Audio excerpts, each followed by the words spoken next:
Hey guys, welcome back to Clownfish TV. This is Neon. I am here with Geeky Sparkles. Hello. And it's time for another daily dose of dismal Disney. We're going to talk about Disney and their relationship with China, particularly the CCP. Okay. We're not talking about just the average Chinese moviegoer. No. We're talking about how Disney is very, very chummy with the CCP, and this has been biting them more and more often with mainstream media outlets. It's not just the right-wing blogs.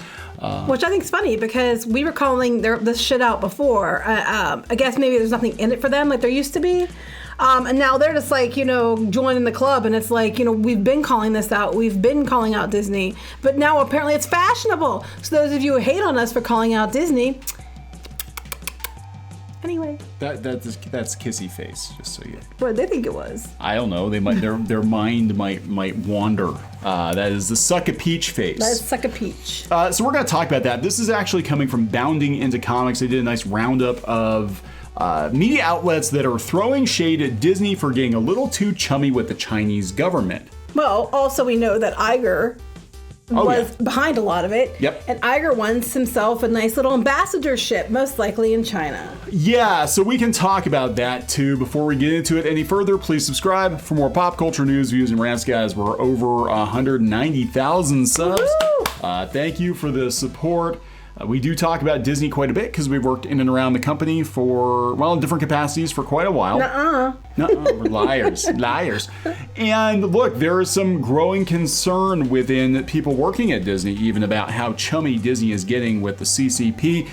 We're seeing some of the backlash kind of creep out into the mainstream, though. I mean, the John Boyega situation with Finn. A lot of people believe that Finn was marginalized in the sequel trilogy after the first movie and shrunk on the poster to appeal to Chinese audiences. Yes, but they love to go on about how racism is wrong when it benefits them.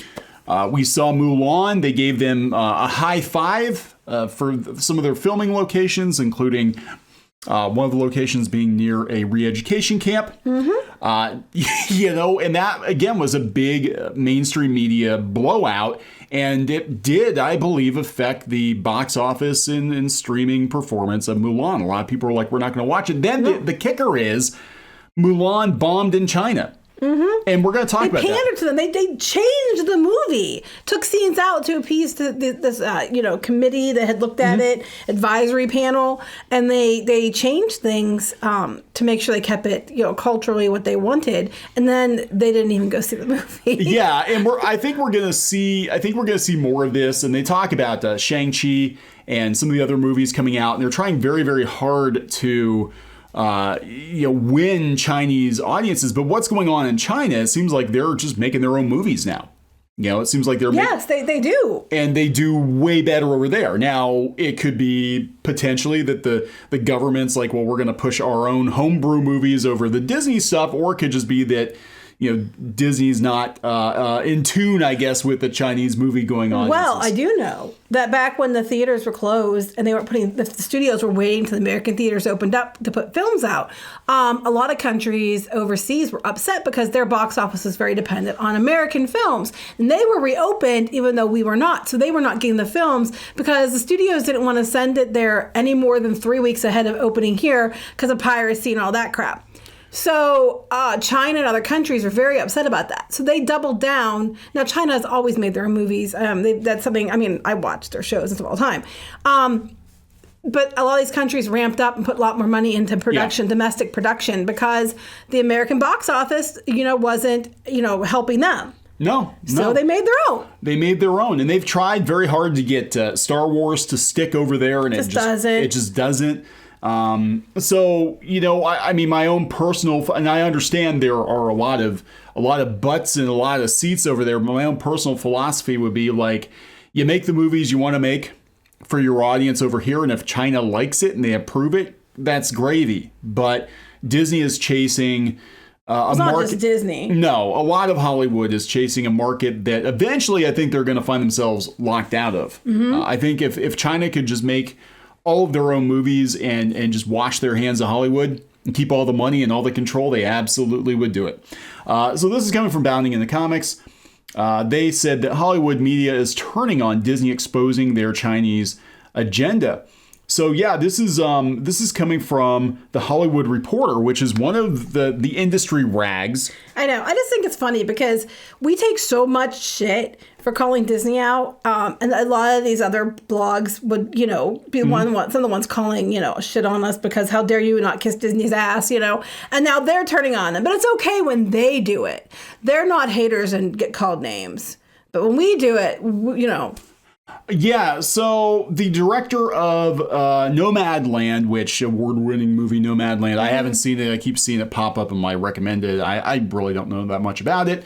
I guess it's Zhao, that they said that they were given instructions to make sure that they pointed out that she was a Chinese or Chinese national. They thought that was kind of weird in this article that they opened up by outing Disney's Chinese agenda by publishing part of an email sent to members of the press instructing them. Well, this here could be part of their whole diversity and inclusion, thing that their smoke screen they're trying to put out there too. Disney's trying to double down on diversity, and at any time they think they're going to get a cookie for being diverse, even though they should just be diverse by automatically and not expect we're being rewarded for it. They're gonna try to leverage that, so that could be more about their diversity and inclusion, I think. But yeah, I mean that's possible too. But it is kind of I think the publications are kind of like, hey, Disney, you're not going to tell us what to say. Well, plus they're running out of money. They're running out of Mickey they'll tell you dollars. what to say as long, and for years they all did what Disney wanted because they wanted that cupcake party invite, that premiere invite. And now Disney's just throwing stuff on Disney Plus. So yeah, so the executive added, again, they're writing to the Hollywood Reporter, one of the biggest industry publications. You may accurately refer to her as Chinese or a Chinese national. This apparently wasn't the first time they had to do so. No surprise there. For months, the studio had been making clandestine efforts to avoid agitating the Chinese Communist Party when it came to Zhao. In fact, they report that sources tell them that a Disney publicist, through Searchlight, persuaded the small New York-based filmmaker magazine to remove a quote from a 2013 Zhao profile in which the budding auteur explained the inspiration for her first feature film. Now she's doing, I believe, Eternals now. She's the director of Eternals. The quote in question read, it goes back to when I was a teenager in China, being in a place where there are lies everywhere. I'm sorry. Oopsie doopsie. She added, you felt like you were never going to be able to get out. A lot of info I received when I was younger was not true, and I became very rebellious toward my family and my background. I went to England suddenly and relearned my history. Studying political science in a liberal arts college was a way for me to figure out what is real.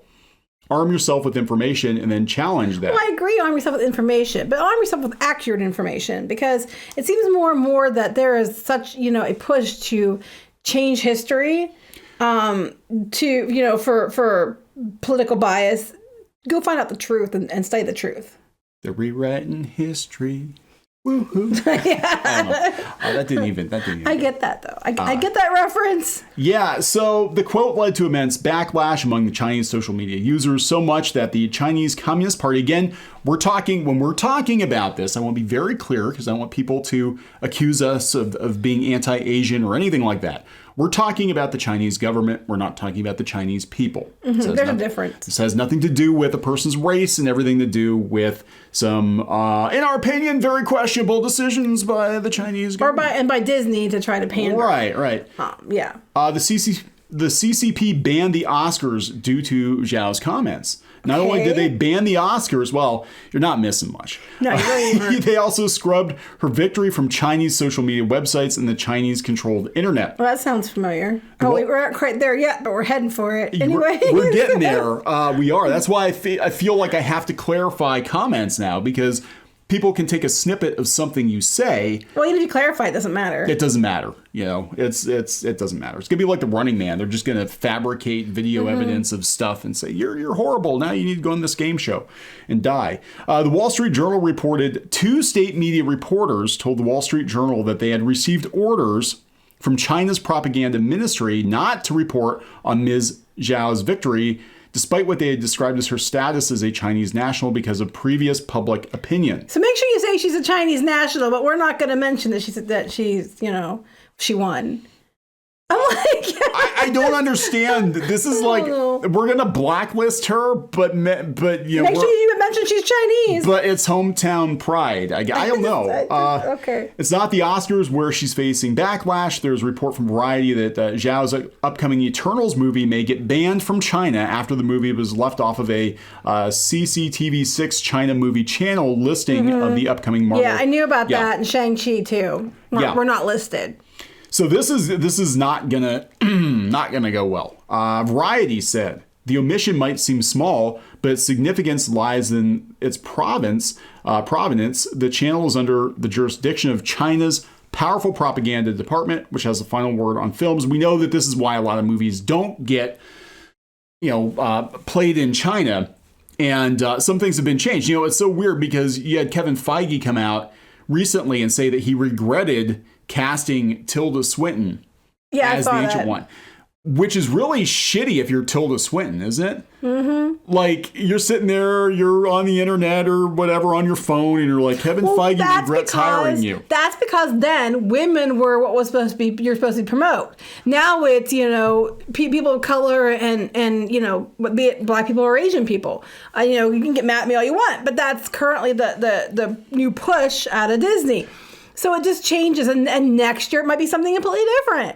Well, what's really interesting about this, too, is the reason that they changed the Ancient One is in the comics, the Ancient One was Tibetan. Yes, and they wanted to make sure that Doctor Strange performed well in China. So now, because they tried to appease China, now they got to walk it back and be like, oh, yeah, we should not have hired Tilda Swinton, which, if I were Tilda Swinton, I'd be so damn pissed. Yeah. I'd be like, what the hell? She seems pretty chill, though. I doubt she's mad. I think she should have been. If they were going to do a female doctor, I think it should have been her. I think she would have been great. Gave up on Doctor Who doesn't matter to me. But, it's just funny how this is all working out here and how they spend so much time, trying to get to China because they're huge box office. It's I'm just thinking the Eternals, they're like, we're going to do great in China. We're going to get a Chinese director and it's going to do gangbusters. Like, oh, we picked the wrong. Well, how about Shang-Chi? Yeah. I mean, it's literally designed to appeal to China, probably like Snake Eyes too. I mean, if we're being honest, it's for the Asian markets. That's why they're making these changes they're making. And it's going to backfire. What's going to happen is China's going to make movies for China. They really don't need Hollywood. They've got the technology. You've got Tencent investing in movies. They know how to make movies that make money over there. And even if and even if the movies aren't terribly good by our standards, that's what their government is going to push. Some are good. Now, some of them are. The Mulan, I guess they were like, they got Disney's Mulan. They're like, this is dog crap compared to the Mulan we already got. So yeah, I mean, they have the money. They can make movies every bit as well, if not better, than we can. Sorry, Disney.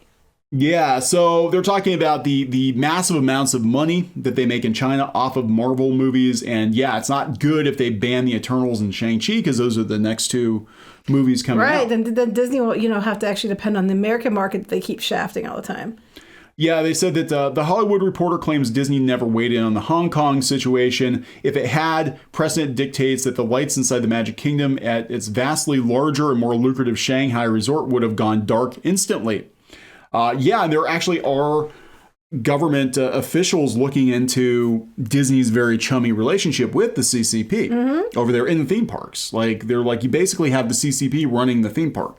And there are rides, attractions that were not in the overseas parks because they knew that they wouldn't get through the censors. Something like Haunted Mansion, stuff like that, because I guess they have a problem with their censorship. They have a problem with the afterlife or depictions of the afterlife. And what gets me is people that were like, oh, China and communism, that's so great.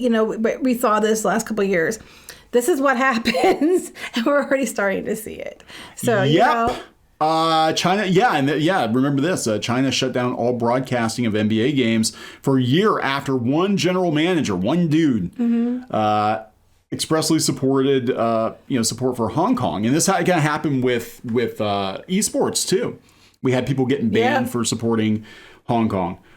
Disney was previously barred from China after they produced Kundun that showcased the People's Republic of China's oppression of Tibet. Washington Post reported back in November '97 that the Ministry of Radio, Film, and Television, this sounds like the Ministry of Magic, issued a memo that stated in order to protect Chinese national overall interests, it has been decided that all business cooperation with these three companies to cease temporarily without exception. That was Disney, MGM, and Columbia TriStar. By '98, Michael Eisner apologized for the creation of the film. The bad news is the film was made. The good news is that nobody watched it. Well, I want to apologize. In the future, we should prevent this sort of thing, which insults our friends. We don't want to be honest because it might insult them. Is that basically what he's saying? Yeah, pretty much. We don't want to lose out. Yeah, so they switched out the Ancient One, who was supposed to be a Tibetan monk, and made the Ancient One a Celtic woman, and now that's problematic. Oh, wait, but are they going to be canceled now because he said that? Is China going to ban these movies even more because, they should have left it as it was? Oh, my God. So here, the Hollywood Reporter again. Beijing deployed its standard playbook for playing catch-up in a high sophistication industry dominated by the West. They're talking about how they're using business partnerships to extract knowledge from American companies. Now, I'm going to tell you a little story. We're going to go down a side road here. The one company I worked for at one point in time, we actually designed and developed kind of high-end drilling equipment and parts. And it is true that there were a lot of Chinese companies that were interested in the parts that we were developing, and they actually said, do not let, and people can say it sounds racist or whatever, but they said if some Chinese business people come to our booth at this trade show and they want to take pictures of our parts, do not let them do that, because or if they try to strike up a conversation with you, make sure they're not leading you to divulge information, because this is the first I've heard about that. Yeah, no, I told you about that before. I don't think that one you did. But, this makes sense because I know that we've had some issues in the country before about stuff being, accidentally leaving the country. We had the TikTok issues and all kinds of stuff. So this is not surprising. Yeah, so they basically said that their opinion, coming from the Hollywood Reporter, is that China has been using Hollywood to figure, and we see this right now with anime and with video games too. Like China is really pushing hard into anime development. They're pushing hard into video games, and they're like, they're basically used their partners to figure out how to do it right, and then they don't need them anymore. Yeah, they're going to do it themselves. Pretty much. So it's going to be really interesting to see what happens, because Disney is actually very naive. You'd think a company like Disney would know better, that they don't need you. So just produce what you're going to produce. And if they want to run it over there, that's fine. But to be fair, they kind of did stuff that's similar. Disney did overseas in China and Japan and stuff, where they had them do research and development on new attractions, and then they paid money because they're not owned by Disney. They're kind of partnered up, so they help pay for the research and development, and then Disney's just taking those things over here and bringing them over here. That is true. The Tron coaster that's being built in Walt Disney World right now is a good example of that, because they did use Shanghai's development dollars to build basically build the prototype, and then they're just going to duplicate the Tron coaster all over the world. Pay for it. What was it? So they can't be that dumb. No, what was it from Contact? Oh yeah, why make one when you can have two? You have two, yeah. So they had a backup, and that's what Disney's doing. They're letting these other business partners foot part of the bill for their own R&D, and then they just clone the attraction. Yeah. By the way, that's actual good advice. It is. Why have one when you can have two? Always have a backup. Always have a back. We've learned that. Always have a plan B. All right, so we're gonna wrap this one up, I think. Yes. Okay, so please subscribe for more pop culture news, views, and rants, guys. We'll talk to you later. Bye.